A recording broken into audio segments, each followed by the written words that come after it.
So regarding this question that Shankar was asking, how many terms of the sequence should be specified so that there is a unique formula?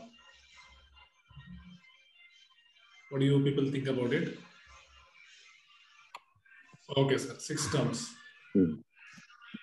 So 6 terms, if we give, then there is only a unique sequence. Sorry, then there is only a unique formula and also a unique sequence. Yes, sir. I feel, yeah. Because earlier we were, whenever say pattern, so 3 numbers enough for identify the nth term. But when you're getting a different formula for different numbers, different number of terms, then I feel 6 term is the best. No, Sean, this is for any sequence. So just k number of terms is mentioned, and then it is said that okay, this is an infinite sequence going according to some rule. Okay, so Sunil, welcome, Sunil. So what we were discussing is the question of Shankar, that how many terms of the sequence if you specify, there is only a unique formula associated with the sequence, or there is a unique way of extending that sequence. So, Jagdish sir, if you take this sequence 2, 4, 6, 8, okay, yeah. So if you take this sequence 2, 4, 6, 8, 10, 12, right? Yes, sir. So there is one obvious formula for this sequence, right? What is that? 2n. 2n, right? So you are saying that now we have given 6 terms. There can be no other formula for this sequence. Yes, sir. I feel, yeah. So Akka, you are saying that, Kaudi Akka, you are saying that if you are using this successive difference method, yeah, then you must have certain minimum number of terms. Yeah. Right. So this is just one method, right? This is just one method and one, yeah. But all we are looking for is a formula that fits the given sequence. So in that case, say I have just 2 and 4. If I just have 2 and 4, can I give a formula other than 2n for this? Yeah. Possible. Right? Okay. Yeah. So now in this case, how many terms minimum is required? To say that it's 2n, is it? Say now to fix it to be 2n, what is the minimum number of terms required? So Jagdish sir said if you fix it from 2 to 12, then we are done. Okay, now I'm just going through another answer given.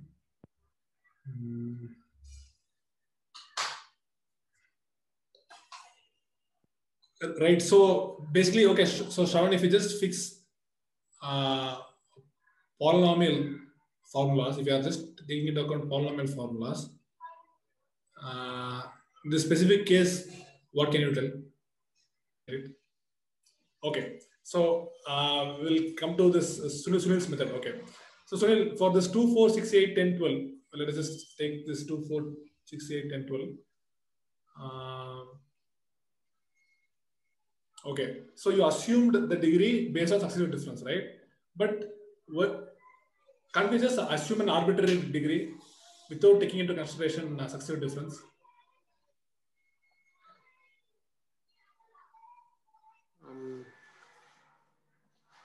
No, sure. What I did for the previous problem, that is 4, 14, 40, 88. What I did is since the degree is 3, right? Yeah. No, the fourth order is 0, so you took the degree as 0, 3. Yes. Right. So Okay. But even if you take, even if the degree is 3, okay, then the fourth order difference is 0. Do you agree? Correct. Yes. Even if the degree is 2, then the fourth order difference is 0. Mm-hmm. Right.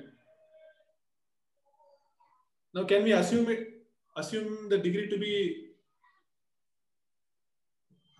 5? Now, for this case, for the sequence which Jagdish sir gave, 4, 14, 40, 88, 164. Okay, let me just write it again. 4, 14, 40, 88, 164. For this, we see that the fourth stage of this is 0. 0, 0. Okay. So now, can I assume the degree of this formula to be 5? No, Shiv. Okay. Others? No. No, it is at fourth stage, it is becoming 0. So it is maximum 3. Nice. So maximum, nice. So you use the right word here. Maximum 3 or 2 or 1 could be possible, but not is what you are saying, right? Very interesting. But for 4, 14, 40, 80, 164, did one of you get a 4th degree polynomial? I think somebody Yeah. got a... Yeah, with just 4 terms, I was able to get a 4th degree polynomial. With just 4 terms, you are able to get the 4th degree polynomial, right? So what is happening there? So there at D3, you get 6, right? Either you can assume that to be constant, or it could be the starting of a AP, or it could be the starting of a quadratic series. So unless you see at least 2 terms, you can't say that it's constant, right? So which is why I was able to then manipulate things to get higher order equations.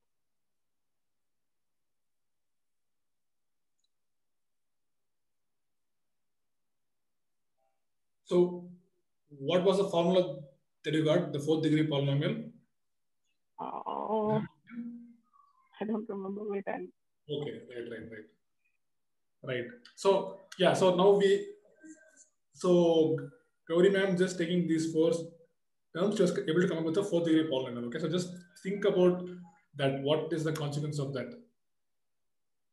Okay, so this is one thing which needs explanation, right? So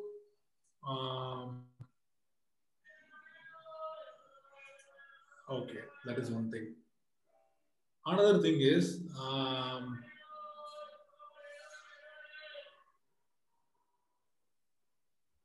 similarly, okay, can I take it as a 5th degree polynomial? yeah, so there, yeah, there was only one term 6 in D3. So I took it as okay, it's an AP, and so I worked backwards. You could take it as okay, it's the first term in a quadratic sequence, and so make it power of 5. Right. So what is happening here? We are Pagesha ma'am very nicely told it can be at the most 3. Okay. No, but the difference is there we never got to 0, right? With just one 6. So with if you take only 4 numbers in the sequence up to 88, so at D3 you get 6. You never reach a D4 with 0 because you don't have a second term in D3. Exactly. Yeah. Right. So now our aim is not to get 0 at a kth stage, but our aim is to find formulas, right? To find what all different polynomial. Okay, so formula will just fix ourselves into polynomial formula. So what all polynomial formulas can we give to fit a given sequence? So now, in the light of this discussion, what can we say? Okay. Right. So, okay. So for this 4, 14, 40, 88, right? So let us just look at the successive differences once again. So if we take only 4 terms, then there may be more than one expression possible. Oh, interesting. So if you take the fifth term, then we don't know. We have to check and see. you have to check and see. Okay, interesting, interesting. So if you take just the 4 terms, then first order difference is 10, 26, 48. Keshav, that is what I did. That's why I got a different. Yes. So it is good that you did it so that we are going into this path. Okay. So 16, and then this would be 22. And for D3 of S, we just have 6. We just have 6 here, right? Now, if we had taken the next term also, let's just take the next term also. 164. If we had added 164, I would have got when this is 28. So 28 76. 76. Right? Yeah. Is it right? 76, right? Correct. Yes. Okay. Right. So then I would have had a 6 here. Right? Then D4 of S is a 0. So now can we say that the formula has to be a 3rd degree? We cannot have a 4th degree polynomial. Can we say it for sure?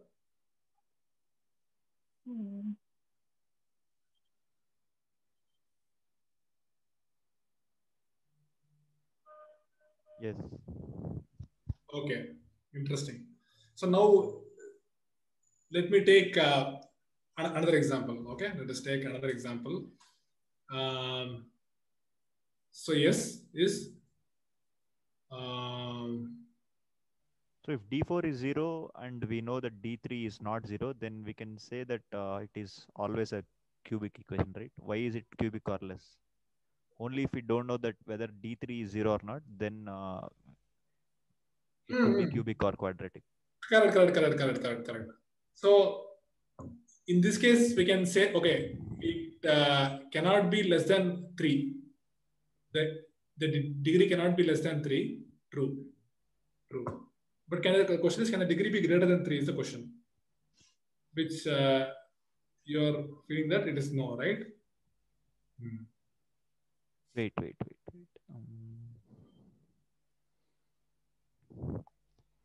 So one thing which I'm going to now say is, it is starting with a 0, right? It is starting with a 0, but then it could have other differences. There could be. So, for example, what the question that I'm trying to raise is, this is a possibility. Say we take some cubic expression only. Okay, some a n cube plus b n square plus c n plus d as a starting sequence. Okay, this is S. And then d of S, d square of S, d cube of S, and d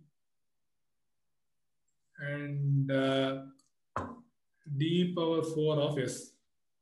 Okay.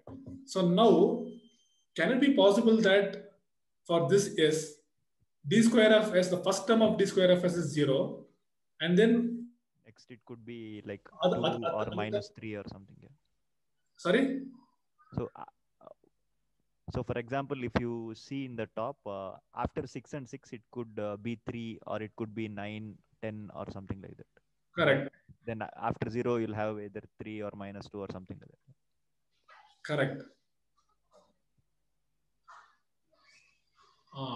Right. So, okay. So now the question is, for some arbitrary sequence, some cubic sequence, can I have the first term of d square S to be 0? And then the other terms are not 0. So what we know is, for a cubic expression, the fourth order difference is all 0, completely 0. Right? So here you're just having partial information. Right? So is it possible that this d square S first term is 0 and then the other terms some numbers? And then seeing this first term to be 0, we might conclude that, okay, this has to be a linear polynomial. Are you getting what I'm saying? Yeah, so we need some f of x where f of 2 is equal to f of 1. Yes. What? Some f of x where f of 2 is equal to f of 1. Yes. Ah.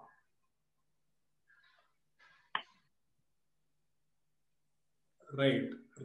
So, but yeah, this is one possibility which as of now we have to see if it exists or not. Right? So, I think they exist. okay. So far we have been looking at this. So actually, trying to solve this problem through successive difference itself is a very interesting method of finding a formula. Okay, but this is just one way of looking at it. So we will try to look at this formula at this problem in a different way. Okay. Now, like I'm just going to continue what Sunil was saying. Okay. Now say we have a sequence. Let us. What shall we do? We will take this 2, 4, 6, 8.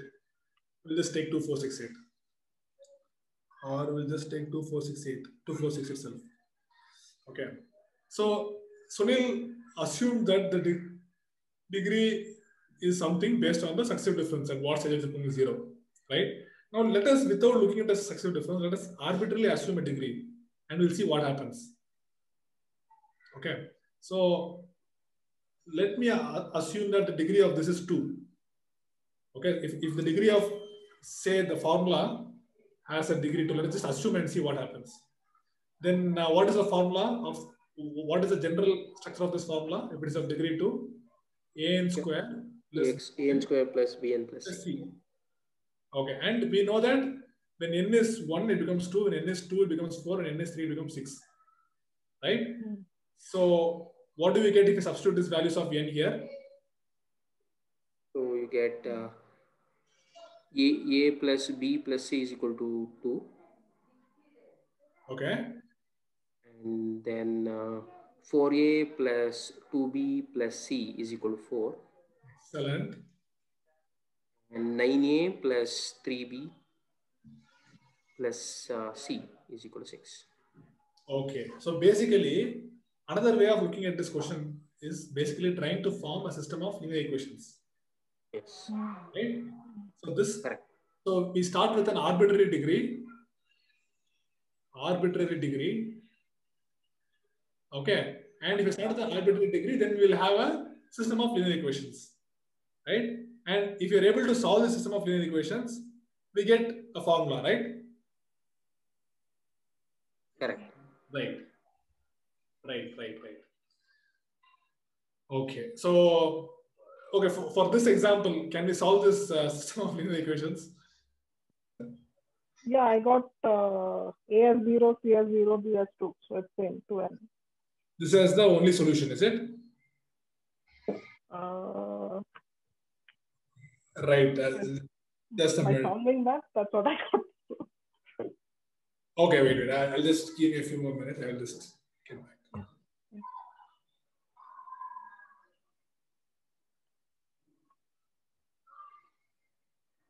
That is one of the solutions, true.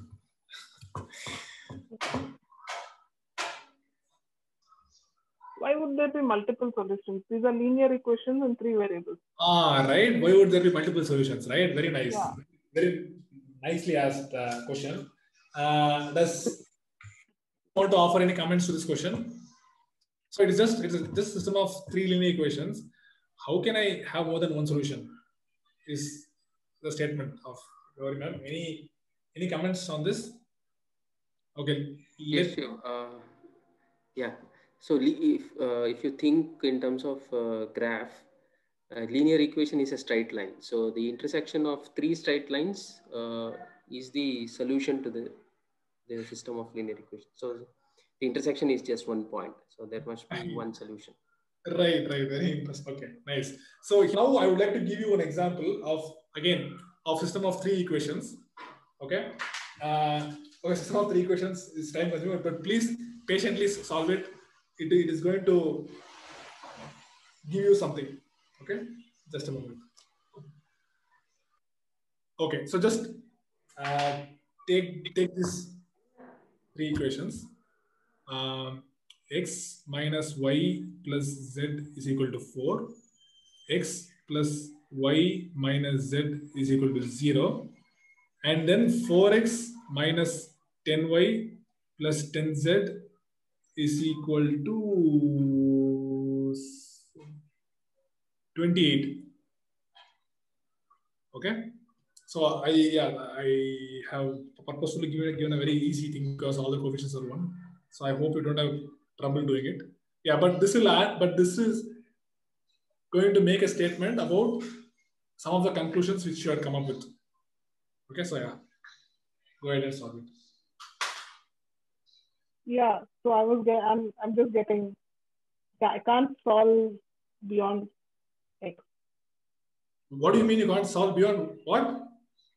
I can solve for x, but beyond that, so I just keep getting constant equal to constant. But it's the same, like 28 equal to 28. So that means it's an identity then, right? So for x is equal to 2, for any values of y and z, this will hold true. Is that what it means? Let me check. Yeah, right? That's what it seems like, yeah. Yeah. So, okay, so now is it that this system of linear equations has no solution, or is it that, yeah, so what is the status? So what, yeah, so those who have solved this system of linear equations, so now look back into our original question of trying to find polynomial formulas. We'll just take 2, 4, 6. So what is the consequence now? What is happening? Okay, so Shravana, so now, yeah, so now can we make any general statement about sequences with k terms given? What all could it be its degree, possible degree? Yeah, so then there will be infinite solutions with x equal to 2, z is equal to 2 plus y. X equal to 2, then? Z is equal to y plus 2. So for any y, and x being 2, y being any number, and z being y plus 2 is the solution. Okay. What is your solution? Ma'am, how you get that x equal to 2? Only you solve two equations, first two equations. By solving first two equations, I got x equal to 2. Then, it concerns with only those two equations, no? Nice point. The third one. Nice point. But yeah, it might satisfy the third one. Yeah, we are not sure is what Bhageshwari ma'am is saying, right? Yeah. So if we solve by that Cramer's rule, we getting this 28/3. Yes, ma'am. Please give your solution. Cramer's rule, if you do, right? Aren't you getting determinant 0 somewhere? Yeah, of y we are getting. Then how do you proceed? Yeah. Numerator we are getting 0, not the denominator. Denominator is 12. Okay, yeah. So what is the solution? Give a solution. Yeah, x and z are we are getting same, 28/3. X and z is 28/3. Then? And y is 0. Y is? 0. 0. Okay. Nice.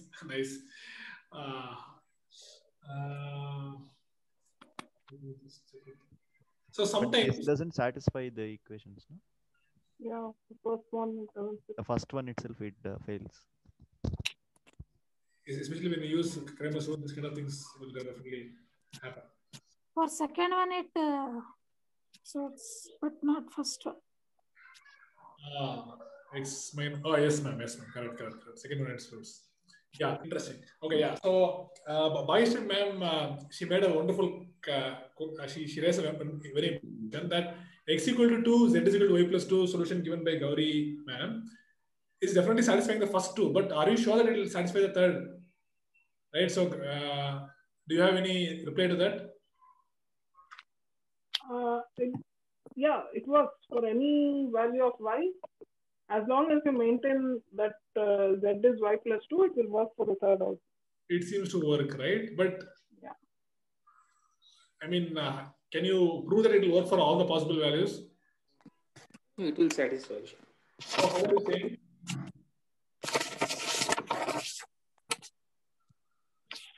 I mean, just substitute x is equal to 2 and z is equal to y plus 2. Yeah, you just get 28. Nice, nice. Yeah. Right. So in the third equation, if you substitute, yeah. So that is one way of solving the problem, right? But the question Bhageshri ma'am raised was very interesting and important one. Sunil, what Sunil is saying is, we'll take this equation 4x minus 10y plus 10z is equal to 28. Left hand side, we'll substitute this x equal to 2 is, so 4 into 2 minus 10y plus 10y plus 20. This is giving me 28, right, which is equal to RHS. So yeah, so now we can be sure that the solution given by Gauri ma'am is will actually work. Okay. Right. So at this point, are you having any questions about this? Whether this system of equations actually can arise in a sequence like we started with. That is very nice, very nice, very nice. So excellent. So whether can such a system of linear equation arise in the context of our formula problems? Yes, that is one very interesting question. But even related to this, I have another question. Okay, so we saw that there are infinite solutions, right? And you made a calculation that x equal to 2, z equal to y plus 2 will give us infinite solutions. But will it give all the possible solutions? Is my question. Is it clear that it will give all the possible solutions? Okay. At this point, what I will do is, yeah. So we have got a nice build up to this study of system of linear equations. So this study of the history of this problem, right? People have been trying to solve the system of linear equations for a long time. So especially whenever it comes to equations and solving equations, it is mostly most of the mathematical work took place outside Greece. So you have Indians, Babylonians, Chinese coming up with methods to solve a system of linear equations. So one thing what I recall is that a very efficient, a very clever method was invented by the Chinese to solve a system of linear equations. Right, and then I guess again through the Arabs it would have gone to Europe, because Arab scholars were like everywhere. They're going everywhere and learning from different cultures at that time. So they were in contact with the Greek works, the Indian work, the Babylonian work, and I guess the Chinese work also. So one thing is, I think I've already mentioned that we know much less about Chinese mathematics than what we know about Indian mathematics. So that is a lot of things to be explored. And of course, there's a lot of interconnections between different cultures. Studying the system of linear equations is a very old topic. It has been there for centuries, and people have been coming up with different methods. Okay, so now we will just take. So we will spend some time just studying this system of linear equations. Okay, so we have some certain number of unknowns. For now we'll just x, y, z, 3 unknowns. X. So how shall we give the coefficients? We'll just call it as a1 x plus a2 y plus a3 z is equal to a4. Then b1 x plus b2 y plus b3 z is equal to b4. C1x plus C2y plus C3z is equal to C4. Okay. So this is one set of linear equations having 3 unknowns. Okay. And we definitely know system of linear equations, 2 unknowns, which we always come across. And we see lines, right? We take it as lines and then the point of intersection of lines. Yeah, now again, as I said this, I got an end of Sunil's response. So Sunil, you told that these are linear equations. Lines can meet at only one point, right? But then we just saw an example that something else is happening. So just keep this question in mind. Right. So just keep this question in mind. Okay. So we have the system of linear equations.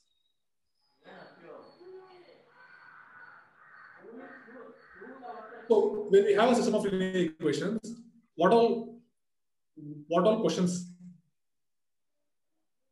come to our mind? So now we have the system of linear equations. So what are all the things that we'll naturally look for in this context? So one thing is, does it have a solution? Right? That is one question. Does it have a solution? Okay. Can we have a system of linear equations without any solution? Do you think it is possible? Yes, sure.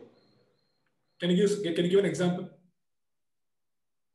Can we have a system of linear equations without any solution? We can even try to give examples from equations of two unknowns with two unknowns. When you say system of equations, is it implied that there are as many equations as there are unknowns? Ah, very nice question. So what Akka is asking is, are we taking, so now in this case we have that the number of unknowns is 3, the number of equations is also 3, right?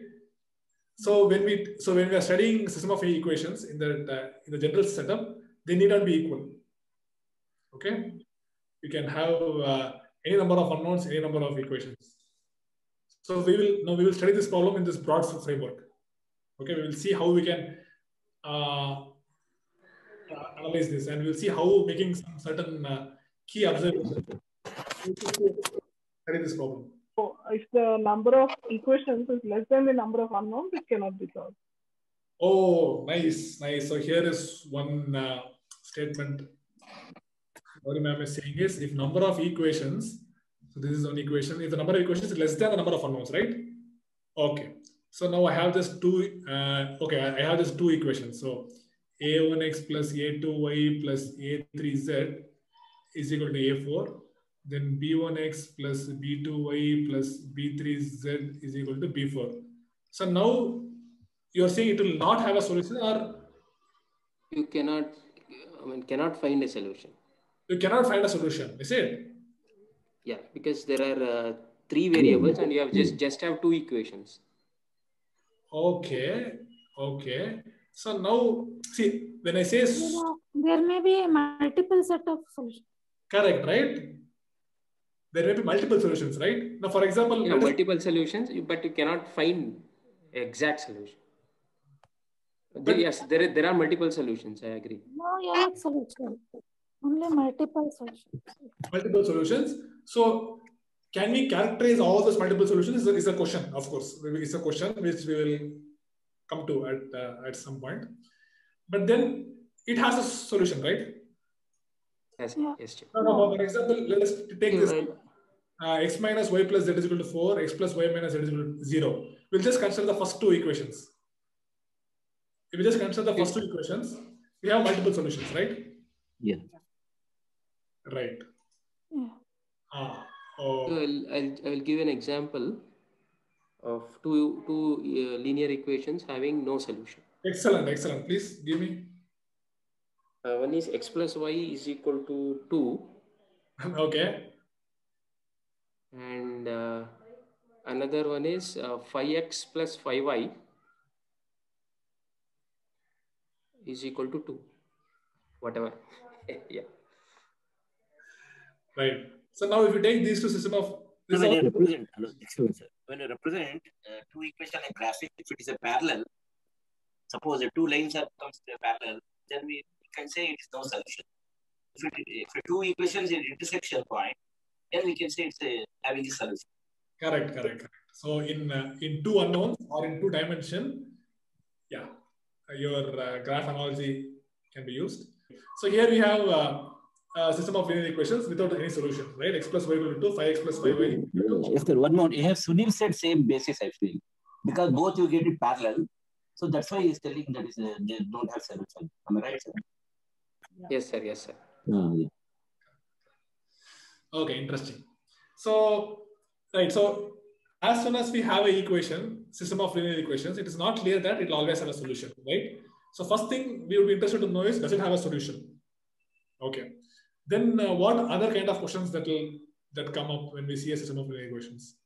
Yeah, does it have a unique solution or infinite number of solutions? Okay, yeah. So basically about solutions. Okay. So basically, does it have a solution?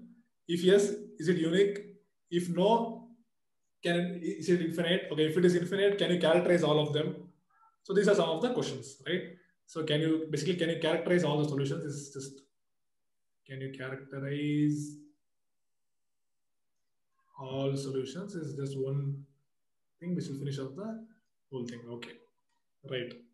So basically, if you see the field of modern algebra, the linear algebra, right? It begins with this fundamental questions. So given a system of linear equations, how do we say that? How do we talk about its solutions? How do you approach a problem like this? Now we see that the number of unknowns and number of equations can be anything. We have taken a very general setup. Okay, and also we can ask questions like this, right? So what will happen if the number of unknowns is like what Gauri ma'am was saying? If there are more unknowns, what can you say about the solution? Can you say something? Whether they are unique or multiple or not exist, or if there are more equations, then what can you say about the solution? Whether the solution exists, or unique solution, or multiple solution.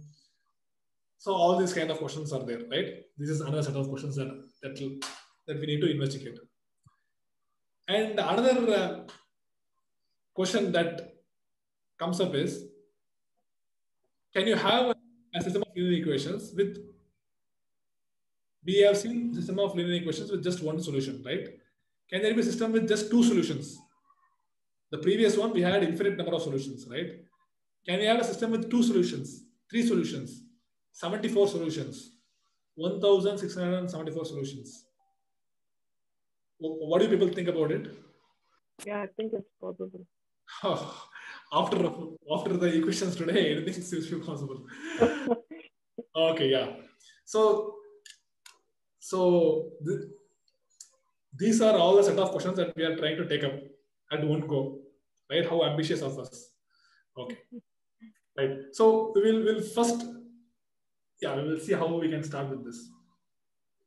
So now, if you have just two equations and two unknowns, right? How do you go about solving it? Say I'll just give a couple of equations. 5x plus 3y is equal to 8. X plus y is equal to 2. Okay, so now suppose you have this equation, right? How do you go about analyzing its solution? Yeah, we make the coefficient equal. Okay, what Sunil sir said now, multiply with this one x3. One is a graphical representation. This is both equation plotted on a graph, that is one. Or trial and error one. Okay. So trial and error is definitely, it is there. Simultaneous equation, how will you proceed, sir? We have 5x plus 3y is equal to 8. And then what will you do? Multiply the second equation by 5. Multiply the second equation throughout by 5. Okay. So that will make the coefficient of x equal.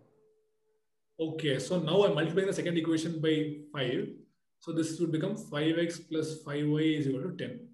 Right. So now my question is, when by performing this operation, now you perform an operation on this system of linear equation, right? Are you sure that by performing this operation, you're not changing the solution space? We'll call the solution space as the set of all the possible solutions. Okay. So say for our previous question, x minus y plus z, x plus y minus z, for this one, x equal to 2, z is equal to y plus 2 is, at least if you take the solution space of this equation, okay, then at least is x equal to 2, z is equal to y plus 2, we know that it is at least a subset of the solution space. This much we can say, right? There may be something else also, or this may be all the possible solutions that as of now we do not know. We can analyze it. We will come back to this question. right? So this is what I call a solution space, set of all possible solutions. So now my first question is, when you are multiplying 5 to the second equation, right? Are you sure that you are not altering the solution space? That is, for this first two equations, if this is a solution space, and for this two, if this is the solution space, do you think these both will be exactly equal? If yes, why? If no, why not? If you multiply by a constant, it represents the same lines, coincident line. Same line. So solution space does not change. Okay. Solution space means constant. Right. Again, we are taking recourse to this geometry analogy, right? Yeah, perfectly fine. But we'll so now see these numbers have their own world on its own, right? So we'll have to always first build a bridge between both of them, a firm bridge which you're sure that, and then we can talk about it. But yeah, your solution that it is basically you're talking about the same line. When I multiply it, it is just the same line. Okay. That is also fine. Any other answer to this? By multiplying, we will not change the equation at all. We change the representation, but the equation is the same. So there is no change to the solution. Oh, right. The equation. So when you say the equation is the same, what do you mean? We are not altering the variable, the x. Right? So we're not altering the relationship. Yeah, relationship. Yeah. Not altering the relationship. Okay. So 5x plus 5y equal to 10 is giving a certain relationship between x and y. 5x x plus y equal to 2 is giving a certain relationship between x and y. By multiplying by 5, we are not altering that relationship, and hence the solution space should be the same.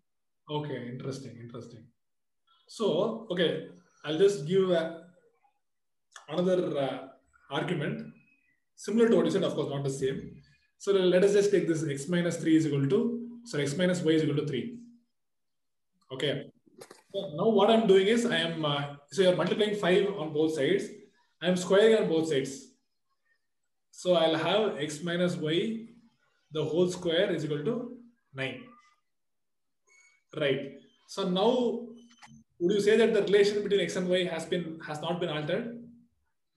Yeah, it is altered because here the solution can be plus 3 or minus 3. So right. So now if you take x minus y equal to 3, then basically all the solutions are of the form x equal to y plus 3. This is the solution space.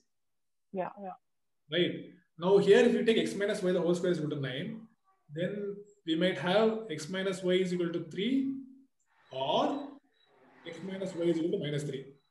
Right? But, yeah. Okay. Yeah. Right. Any disagreements here? Okay.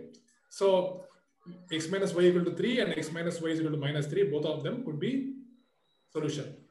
So now what would be the solution space of this second equation? X is equal to y plus or minus 3. Excellent. So this is basically, it will have this as a subset. X equal to y plus 3 is one part. X equal to y minus 3 is also solution space. So now the solution space has grown. Right. So of course, so here in the previous case we are multiplying, in this case we are squaring. So both are different operations, definitely. But then when we're talking about the relations, right? Relationships, we should be a little more, we should keep into mind these kind of possibilities. Yeah, so basically, yeah. So now I can, for this solution space, I can get infinite solution by just plugging in different values for y. I can take y equal to 0, 0.3215, pi, 1 by 77. And for each of the value of y, I keep getting different values of x comma y solution. Similarly, here also I can keep substituting values of y anything. I can take y to be any number and I have a corresponding x, and that is a solution. So yeah, this is solution space, right? Okay. So anyone wants to make another attempt at this question? I think no, sir. The solution space is same. Why, ma'am? Can you give a reason? So there is a very powerful. There's a very somehow we are talking about two sets, and we do not know whether it is finite or infinite or empty. We do not know, but there's a very powerful method of comparing equality of two sets. A very nice tool, but which is very common sense kind of a tool. But yeah, this is widely used. So one thing is, let us try to take a solution from S1. Let us try to take some x comma y here, okay, which satisfies these two equations. Now, can you say that this x comma y will also satisfy these two equations also? We'll call this as system 1, system 2. Okay, now in the solution space S1, I'm choosing a solution x comma y, which is satisfying both of them. Now the question is, will x comma y satisfy both the equations in S2 also? Yeah. Yes. No, it will. It will, right? Because x comma y will definitely satisfy the first equation because first equation is unaltered.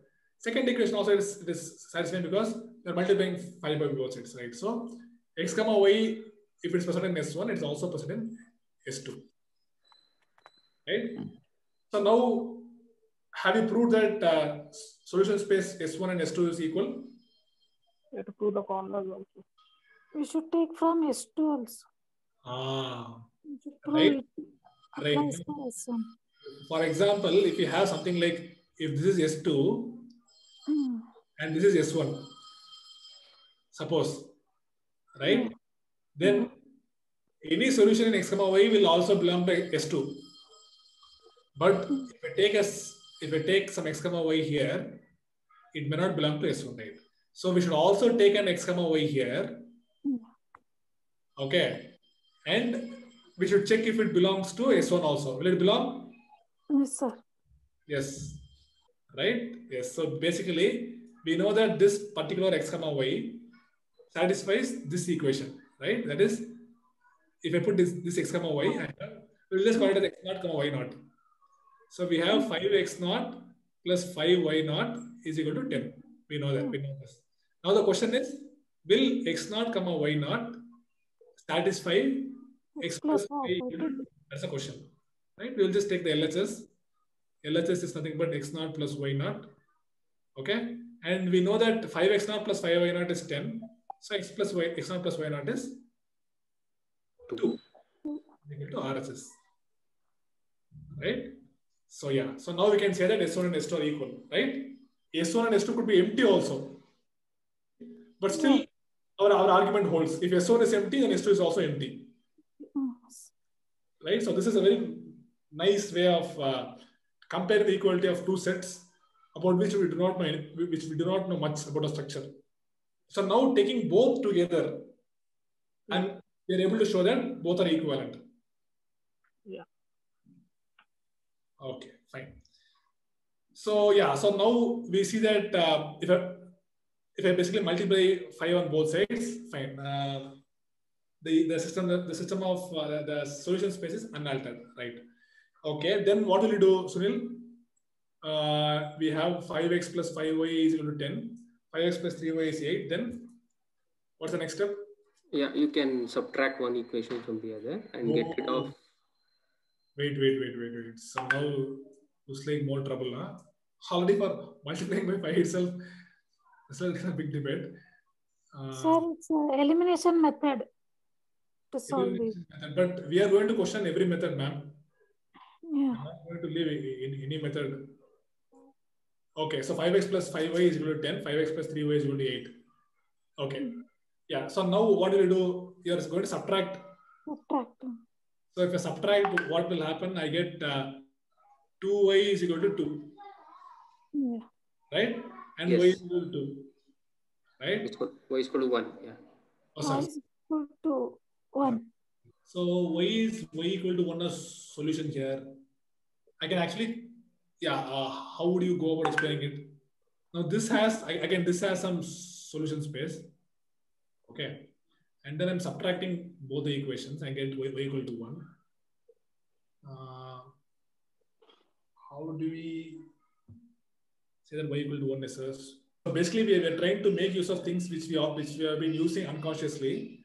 Okay. And we will organize these steps with, of course, first after understanding, we'll organize these steps into a very powerful tool, and we'll see how this powerful tool will help us answer all the questions that we had raised about system of linear equations. Okay, so what we can do, just look at all the steps that we use in elimination method and simultaneous equation method. Analyze each of the steps and see why it is not altering the solution space. Okay, so just give it some thought, and we will start from that, and we will get into the general question next time.